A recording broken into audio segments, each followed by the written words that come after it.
Welcome back to the God Bless My Coffee channel. And God bless your coffee if you're enjoying a cup while we visit today. I'm Sandra Conner, and I really do appreciate you coming to visit my channel again. And also, if you find these videos enjoyable, please don't forget to hit the like button and certainly subscribe so you know when we post the next episode. I've been thinking that probably most of you found the title of today's episode sort of interesting. Coffee and tornado warnings don't normally go together, but we are going to talk about both of them today, as well as some other things. I was just thinking today about how I like my coffee black. No milk or cream and no sugar. Now that makes me an exception when I think about almost all the people I drink coffee with. Most of my close family members are gone from here now and in heaven with the Lord, enjoying coffee with Him, I'm sure, because I'm positive there will be coffee in heaven, although probably a much better quality than we have here. But when they were here, my family drank their coffee with cream or milk, and most of them added sugar. And the few remaining extended family members who are still here, out of those people, only one takes his coffee black the way I do.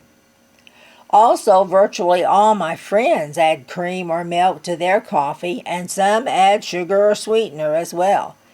In fact, there are one or two of them that I tease about the ratio of milk to coffee, accusing them of adding a little coffee to their milk. But I wasn't always a black coffee drinker. My sister and I, when we were just kids, were allowed to have a little coffee now and then, but only in half-full cups and with loads of milk added, as well as some sugar. I remember several times when we were allowed that special treat, but one particular experience stands out crystal clear in my mind. And in fact, I've been thinking about it quite a bit recently, and I think it may be because we've had a rash of severe storms and several tornadoes in our area of the country. Now, thanks to the Lord's protection, we haven't experienced any harm from them. But the sirens were going off every few minutes, weather radios were going off every few minutes, and everyone was checking out their safe place to make sure it was ready. It's interesting to me as I thought about retelling this story for you today. I thought, as a writer, I find it especially interesting that for the first time in my life, I can honestly begin a story with what has become a classic introduction to a good mystery novel. Quote, "It was a dark and stormy night." End of quote. And all kidding aside, it definitely was. Now, we're talking quite a few years ago, folks. I was still in grade school, I think either 5th or 6th grade. And we'd been hit with a squall line of severe thunderstorms and the threat of tornadoes throughout our whole area. And since those things seem to happen usually in the middle of the night, this night was no different. Now, my family had had a history of being concerned about severe weather. We lived in one or two places that didn't have basements, but generally, my parents tried to make sure that we had one in whatever house we lived in.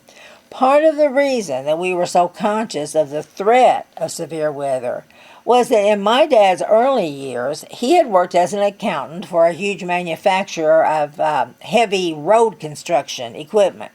He worked in the office, of course, but it was connected to a large warehouse area where they kept the big pieces of equipment, both for storage and to display when people were interested in purchasing them.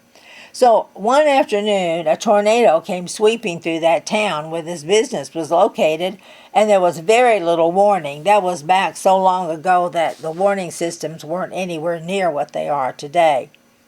All the employees had time to do was to hear the boss yell at them and say to hurry and take cover in the warehouse under some of the pieces of heavy equipment. So my dad went with the group, but he was one of the last ones to enter the building, and just as he did, the tornado hit.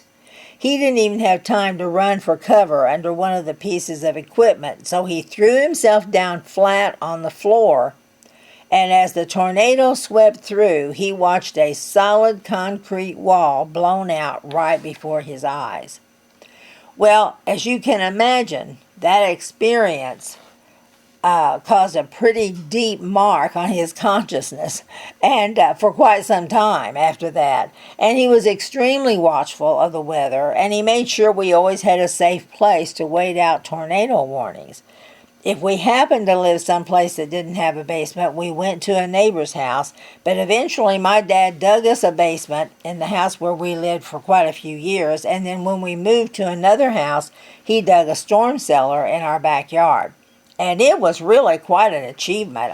Everybody in the neighborhood was impressed with it. He did an excellent job.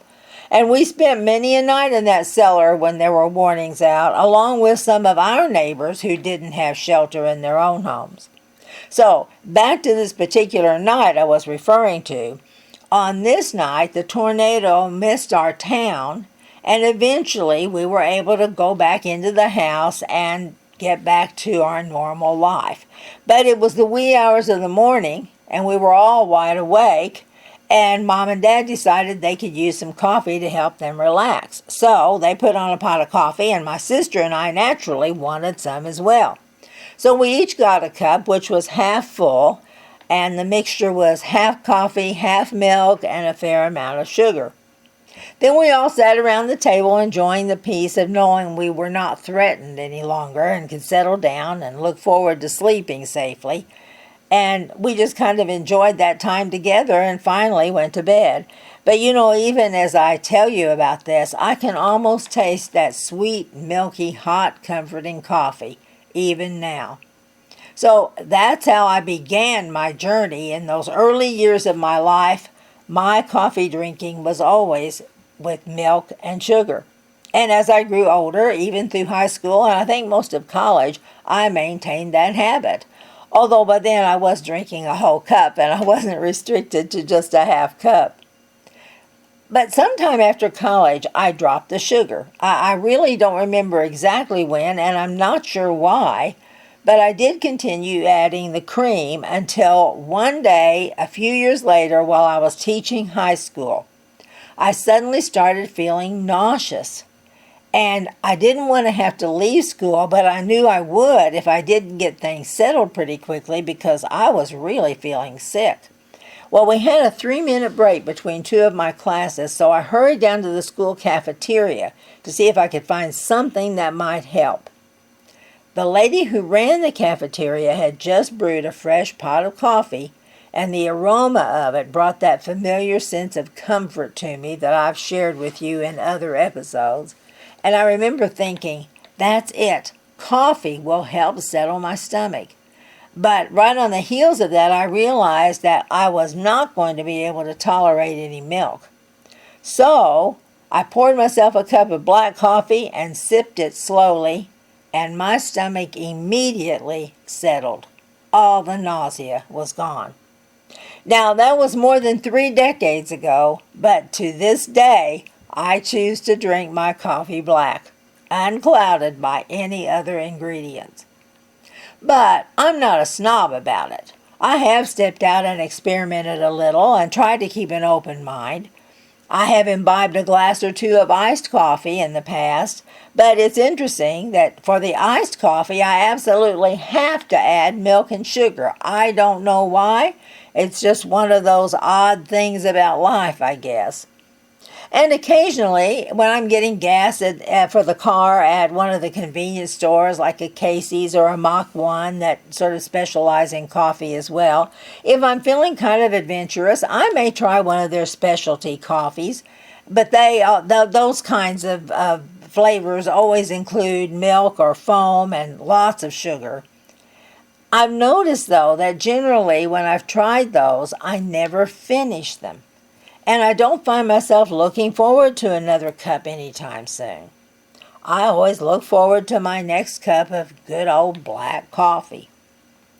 Now, I write poetry, and I think I shared with you in the very first episode that I wear a lot of hats, one of which is being a writer.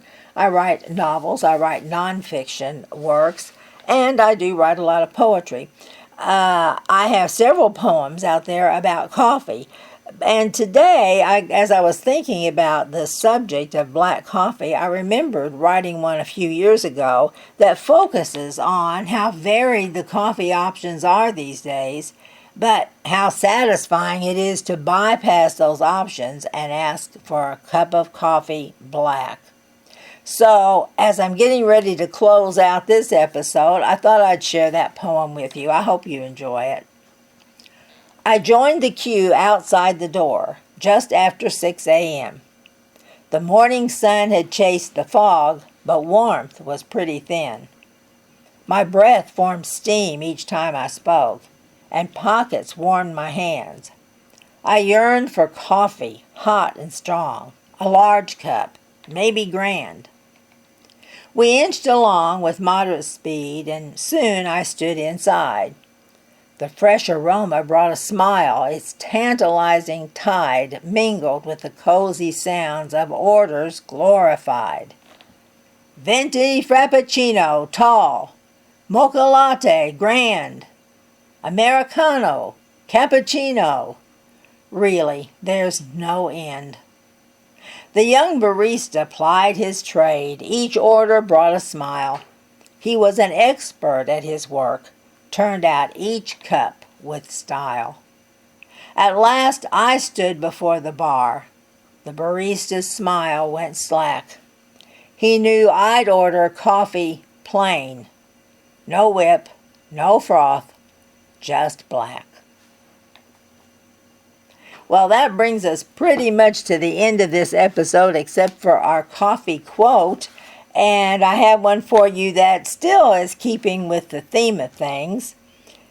Quote, all coffees are not created equal, but when the brew is excellent, it can stand alone. No frills, no hoopla, just black. I hope you've enjoyed this time with me. I've certainly enjoyed knowing that you're out there, and I would love to hear from as many of you as possible. So drop down in that comment section and tell me about how you like your coffee, and maybe if you like specialty flavors, you can maybe describe some of them for us. So I'm sure there are a lot of people out there who listen to the podcast, and they are not like me. They don't want their coffee black. They want interesting things in it. So share your favorites with all of us and give us some more ideas of what we might want to try. And until next time, I just hope you have a really happy day and really, really great coffee. Bye for now.